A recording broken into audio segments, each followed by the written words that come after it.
Quinto tema, la salvación. Estudiaremos con preguntas y respuestas las consecuencias del pecado. ¿Cuál es la consecuencia final del pecado? Romanos 5:12. Así como el pecado entró en el mundo por un hombre y por el pecado la muerte, así la muerte pasó a todos los hombres, pues todos pecaron. El pecado entró al mundo por un hombre y por el pecado entró la muerte. Dice que pasó a todos los hombres, todos somos pecadores. ¿Cuál es la consecuencia final del pecado? La muerte. Y si no nos preparamos para recibir por segunda vez a Cristo Jesús, pues vamos a tener la muerte eterna, lamentablemente. ¿Puede el hombre resolver el problema del pecado? Jeremías 2:22.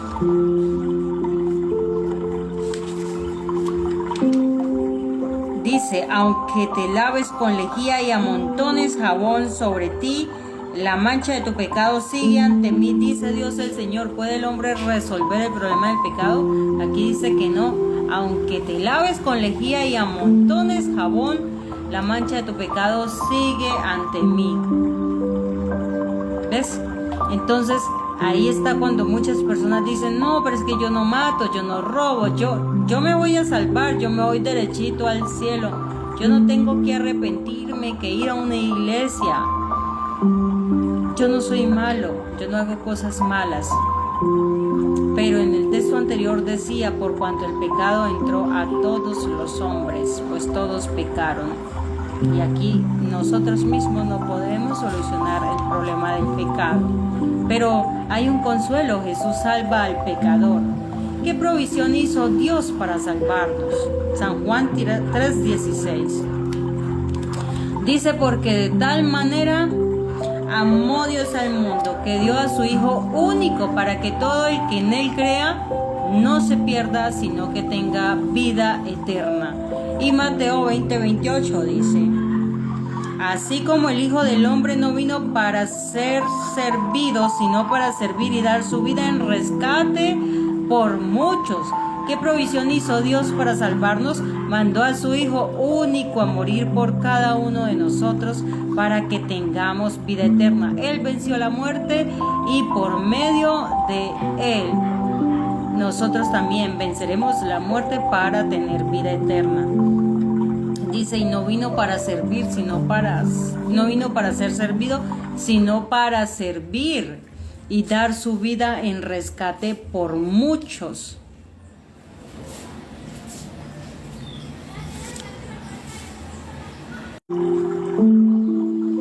¿Cómo describió Jesús su misión? Lucas 19:10.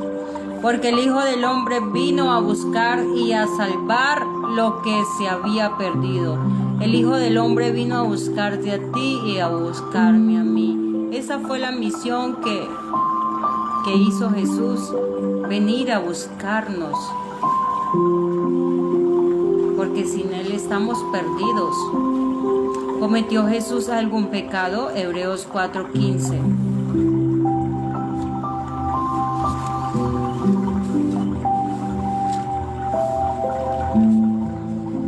Porque no tenemos un sumo sacerdote que no pueda compadecerse de nuestras debilidades, sino uno que fue tentado en todo según nuestra semejanza, pero sin pecado.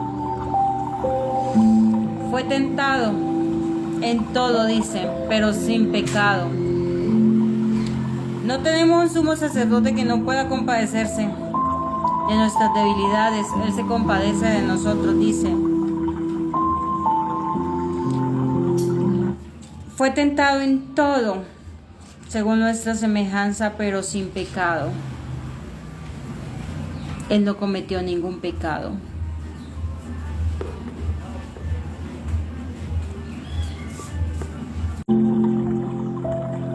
¿Cómo pagó Jesús nuestra deuda? Isaías 53:3-7. despreciado y desechado entre los hombres, varón de dolores, experimentado en quebranto, y cómo escondimos de él el rostro. Fue menospreciado y no lo estimamos. Sin embargo, él llevó nuestras enfermedades y sufrió nuestros dolores, y nosotros lo tuvimos por azotado, por herido de Dios y abatido. Pero él fue herido por nuestras rebeliones, molido por nuestros pecados. El castigo que nos trae paz lo cargó él, y por su llaga fuimos sanados. Todos nos descarriamos como ovejas, cada quien se apartó por su camino, pero el Señor cargó sobre él el pecado de todos nosotros. Angustiado y afligido, no abrió su boca. Como cordero fue llevado al matadero, como oveja ante sus trasquiladores enmudeció y no abrió su boca. ¿Cómo pagó Jesús nuestra deuda? En el matadero. Dice, fue afligido, angustiado, herido, azotado, abatido, pero no abrió su boca. En la cruz del Calvario, allí, con su propia vida, pagó nuestras deudas. San Pedro 1, 18 y 19. Primera de Pedro 1, 18 y 19.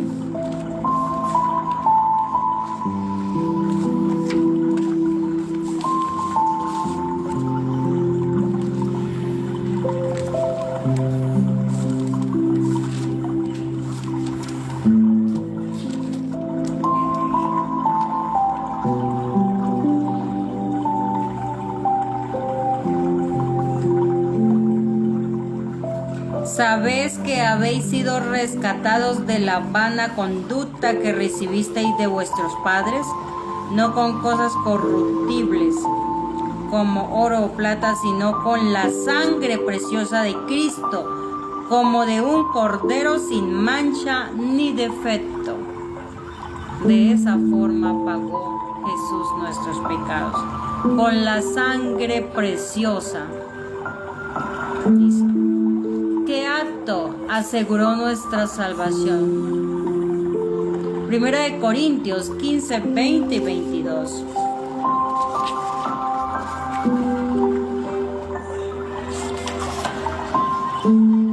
Pero lo cierto es que Cristo resucitó de los muertos y fue hecho primicia de los que durmieron. Porque así como la muerte vino por un hombre, también por un hombre vino la resurrección de los muertos. Porque así como en Adán todos mueren, así en Cristo todos serán vueltos a la vida eterna. ¡Wow! ¡Qué maravilla! ¿Cuántas personas no viven clamándole a Dios, pidiéndole a Dios que tan solo les dé un día más de vida, una semana, un mes, un añito más?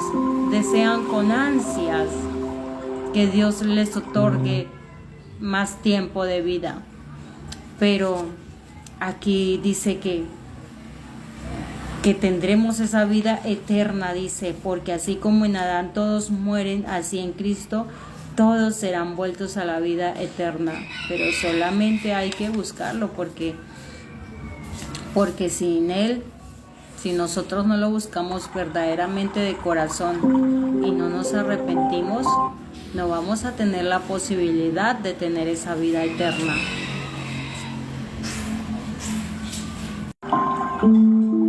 Y aquí viene la pregunta clave que todos deberíamos hacernos, y es: ¿qué debo hacer?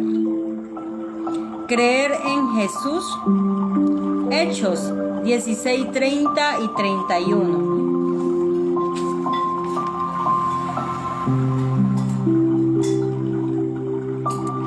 Los sacó de allí y les dijo: Señores, ¿qué debo hacer para ser salvo? ¿Qué debo hacer para ser salvo? Es una pregunta que deberíamos hacernos. Ellos respondieron: creed en el Señor Jesucristo y serás salvo tú y tu casa. Cree en el Señor Jesucristo y serás salvo tú y tu casa. ¿Qué debo hacer? ¿Creer en Jesús? Claro que sí, hay que creer en nuestro amado Jesús que vino a buscarnos. Aceptarlo como único Salvador. Hechos 4:12.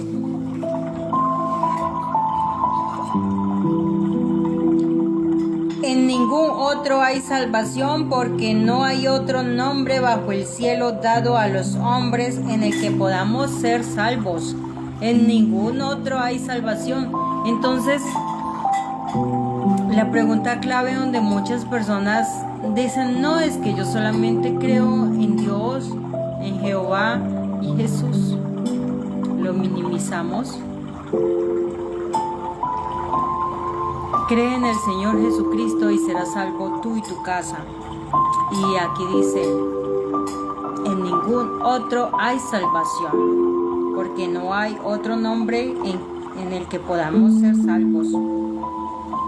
¿Ves? Abrirle la puerta del corazón. Apocalipsis 3:20.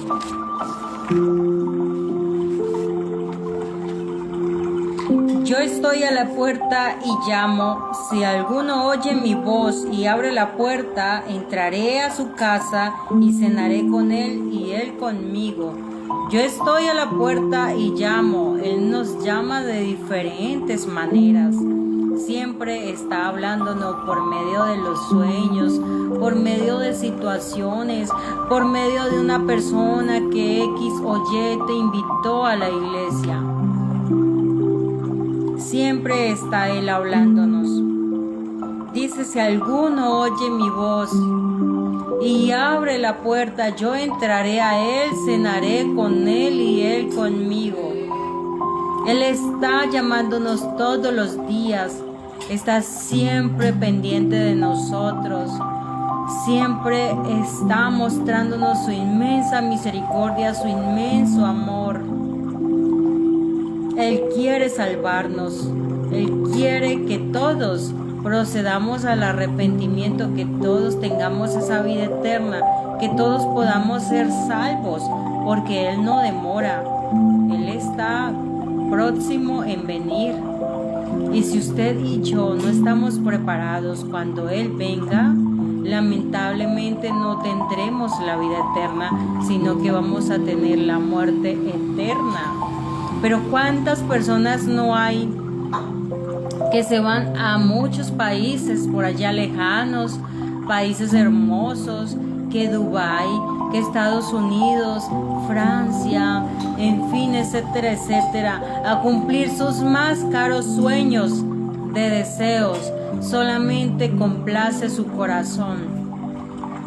¿Por qué mejor nos prepararnos para tener una vida eterna? Hay muchas personas que quieren vivir un poquito más, que le ruegan a Dios para que los sane, les quite esa enfermedad que llevan en el cuerpo. Pero no buscamos el arrepentimiento, no buscamos a Jesús. Entonces, qué bonito fuera y qué mejor que podamos cumplir ese más caro sueño, que es vivir una eternidad al lado de nuestro Padre Celestial. Así que los invito a reflexionar por medio de este tema de la salvación y que podamos entenderlo y comprenderlo y tomar una decisión muy pronto, porque el